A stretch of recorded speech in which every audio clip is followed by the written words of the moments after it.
can't talk because she wasn't born here, even though she grew up here since she was 9 years old. You're not even a Black American. As the daughter of an immigrant, it is imperative that Black people from other places understand the disparate difference that they exist from Black people in the United States. It is not the same, period.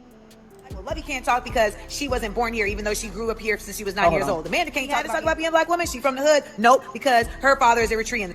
What about Issa? Can Issa talk about being a Black woman? Well, I don't know. Her dad is from Senegal, and she did live there for a few years, so is she Black enough for y'all? What about Angela Rye? Can she speak about being a Black woman? Can she be a commentator for culture, for Black culture? Well, you know, she light-skinned, and she comes from an elite background, so no, she can't. Tiffany had to talk about being a Black woman? I think she had crazy. Listen, understand something.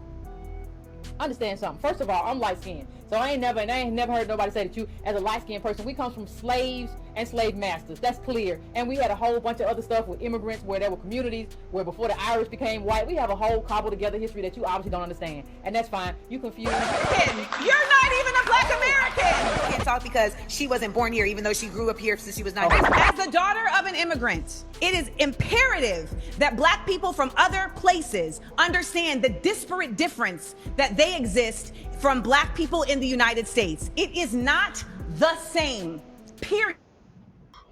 This is Attorney Antonio Moore coming to you from Tone Talks. I want to have a discussion about this Amanda Seales going into this weird conservative discussion, spouting off Adolph's points, American descendants of slavery, and how it all don't make no sense. Let's get right into the discussion and put her in the box that she deserved to be. Let's get to it. So, part of what has happened here, and let me make sure I zoom in so y'all can really see it, here is you guys are elevating a discussion around a person who is not only an entertainer, but at times shows immense amounts of craze, in my view. Scatteredness, craze all over the place, don't understand topics, you don't qualify her. All I know is that when she be talking, she be spouting off stuff, and she very dangerous in my view.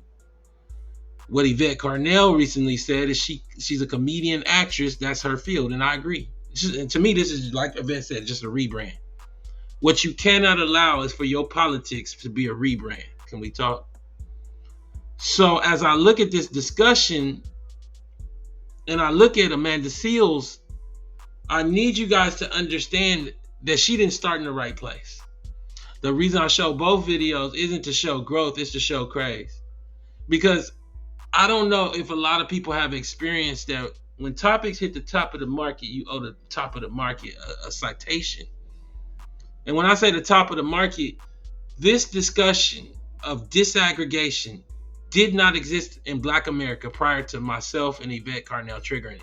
To give y'all a little background, I never really talked about it. What it really came from for me, and you have to talk to Yvette about where she got it from in her mind, was it dates all the way back to going to UCLA and seeing nothing but basically either Africans or non-American descendants of slavery being projected by the university, by the state, as Black to get over the hump that they haven't fixed the cost of being a slave in America. I did not vote for Barack Obama either term. I didn't vote Republican either. I voted down ballot Democrat. Because I understood who he was before many of y'all did. And it's all good if you didn't. We here now where the first Black president wasn't Adolph's. The first Black vice president wasn't Adolph's. The first Black attorney general wasn't Adolph's. And these people are coming from very small countries. The first Black press secretary was not American descendant of slavery. And so when me and Yvette bring about this discussion on a national level, we get to the top, but the top then uses people like Amanda Seales to attack the very concept, and now she want to take ownership of the concept and not take apology at first, and also say, I owe it all to them. And you guys might say, how would she know about y'all? Because we was at the top. I don't know. When I say the top, I'm literally mean the top of America, to the point where we got attacked by the wealthiest people in America. I'll show you in a second. Controversial group, ADOS, American Descendants of Slavery, divides Black Americans and fight for economic equality. 2020, we were called divisive for saying the very thing that now she's trying to say in this video. We were called divisive by her. I showed you earlier in the clip. And this is in ABC News in 2019. You can look right here on the cover. You see myself, Yvette Carnell, Cornel West. I do not see Amanda Seales. American descendants of slavery advocates are stirring debate and anger online. Anger from Amanda. The same Amanda Seales that now is trying to position herself for whatever rebrand she got going on because she's not getting along with Issa Rae no more. I needed her to say that in a room of liberal, powerful black immigrants and say it eloquently and say it with force like she said it there. It's easy to say it in that conservative room with people who ain't moving no way. No, say it to Issa Rae in the room when you on the show. Oh, you can't say it then. The ADOS case, Breaking Brown and I took to the cover of the New York Times. It was also on the cover of the New York Times in print. So we cannot start from a place where this is not the genesis of this concept. American descendants of slavery is the genesis of re-triggering a national call to recognize you and your family. Can I do it for you now? Let me explain it to you. I cannot have chaos in the middle of that story. I myself ain't doing this for no exposure or nothing. I move different. You can ask anybody involved with the ADOS. I done stepped back and let Yvette Carnell run the foundation and all that. So I'm not here for it. As long as Yvette writing the book, I'm okay with it. If you're gonna bring me Amanda, put her in the box like I'm about to do. So I want you to understand that this is not about clout or whatever you guys might think. I don't need none of that. I've already been to the top of the mountain. Again, for those people that don't know, I'm a licensed attorney here in LA. I was nominated for an Emmy on the doc. I helped co-found the ADOS Foundation. A lot of the interviews, I'll be like, let Yvette talk. Boom, I'm good. What I cannot have is Amanda Seales talking. One, because she don't make no sense. And two, because I don't know her. And I don't know what she about. I know she was on that show. I don't need nobody on that show, on that Insecure show, talking for me. This is a very important discussion for you, your family, and your community. We took that discussion to the Office of Management and Budget. We took that discussion to the, if you don't know what the Office of Management and Budget, go Google it before you finish. Pause the video, go Google it. That's who sets up the census categories. We went to them, took 1,000 people, hundreds of people to testify and take time out of their day. And maybe I might cut my own in here. This is Attorney Antonio Moore calling as a person that testified as one of the lead experts on AB 3121, currently the California Reparations Task Force Bill, and also one of the creators of the ADOS terminology. Essentially, ADOS, American Descendants of Slavery, explicitly spells out a terminology that allows people to finally be able to recognize differentiation between Black people that were descendants of slavery here in America and the newly immigrated Black populations.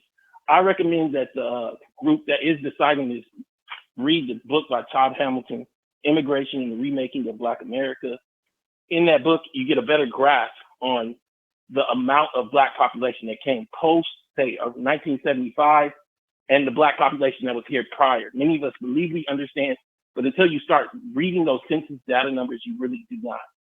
In addition, in 2016, Color of Wealth report came out that specifically showed us the consequence of not understanding the impact of not having an ADOS category. In that report, they looked at about 4 or 5 cities, specifically looking at Los Angeles. What we saw is that the African Black had $152,000 hard while having $60,000 liquid.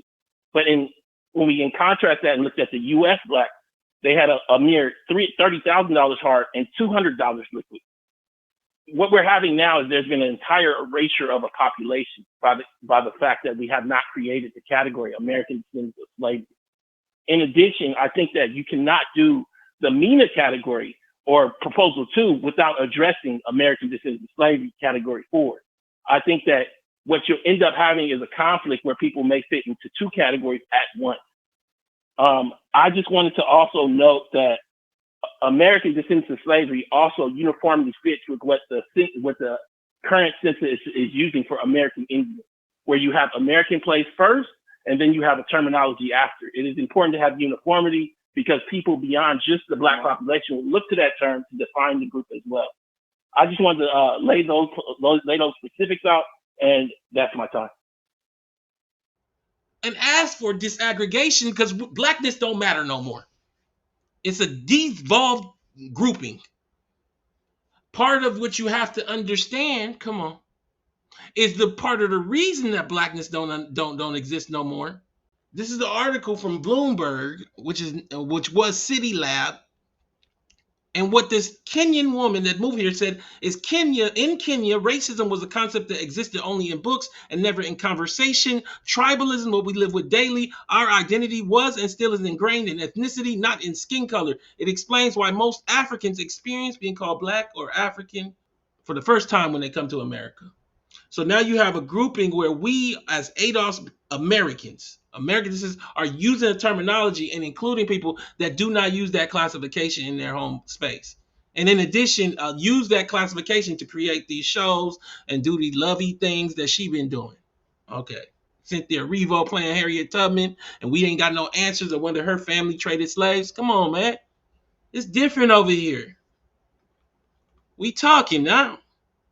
So we are setting up this census thing. And while we're setting up this census thing, we are being attacked by Angela Rye. We are being attacked by Joy Reid. We are being attacked by Nicole Hannah-Jones. We are being attacked by Amanda Seals. We are being attacked. Who sent you? And now you want to claim that you understand disaggregation in a room of nonsense. But we didn't just get attacked by those people, that level.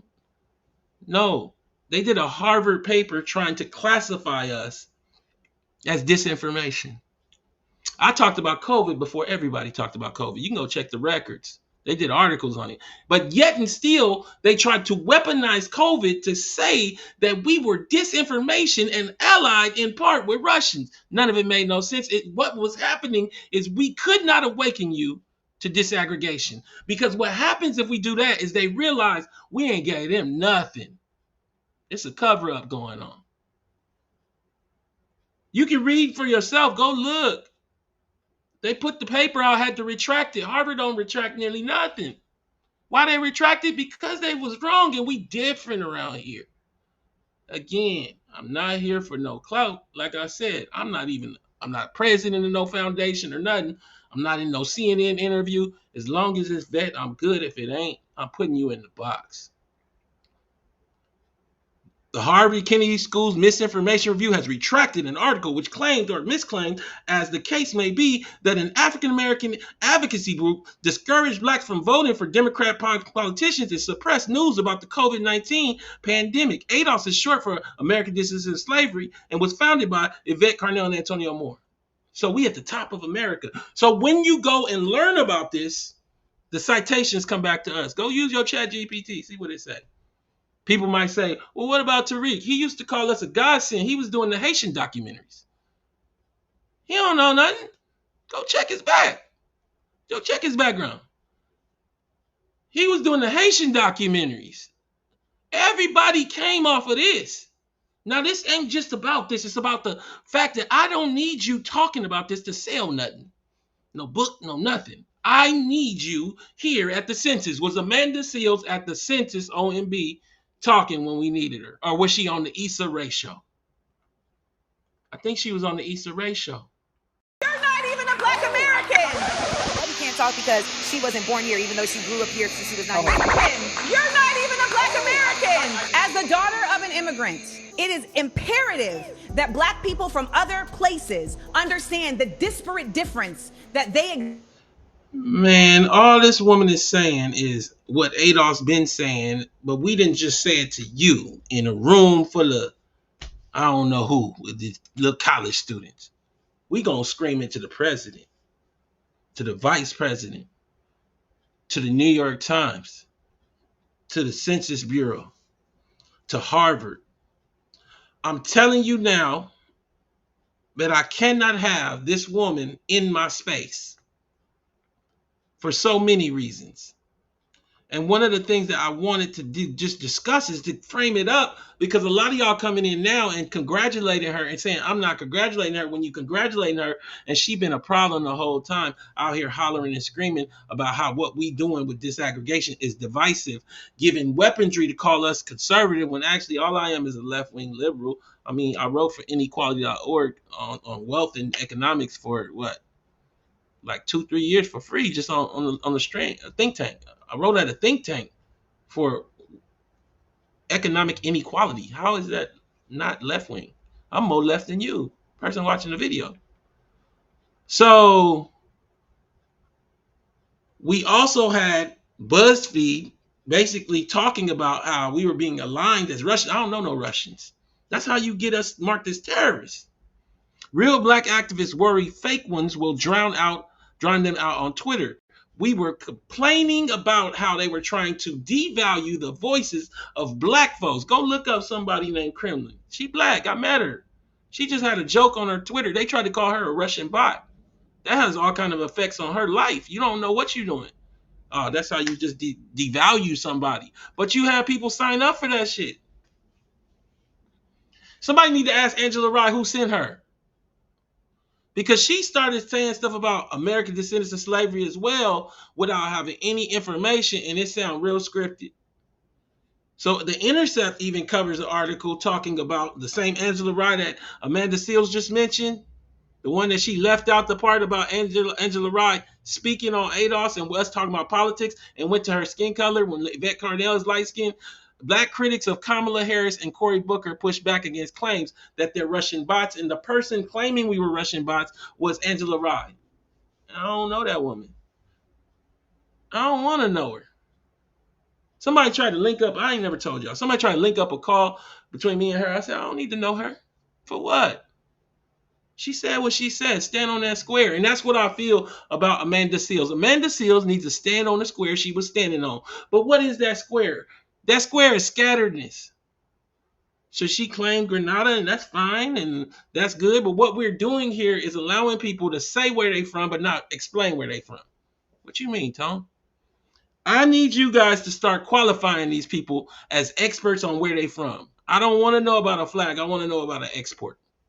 I want to know about a population size. I want to know about a region. You got people that are using these flags to disaggregate themselves from ADOS and feel real special, but ain't got nothing to tell us about. Why is that place special? Oh, you talking about that town with a flag? Oh, Tone calling their country a town. What do I mean, though? Well, I mean this.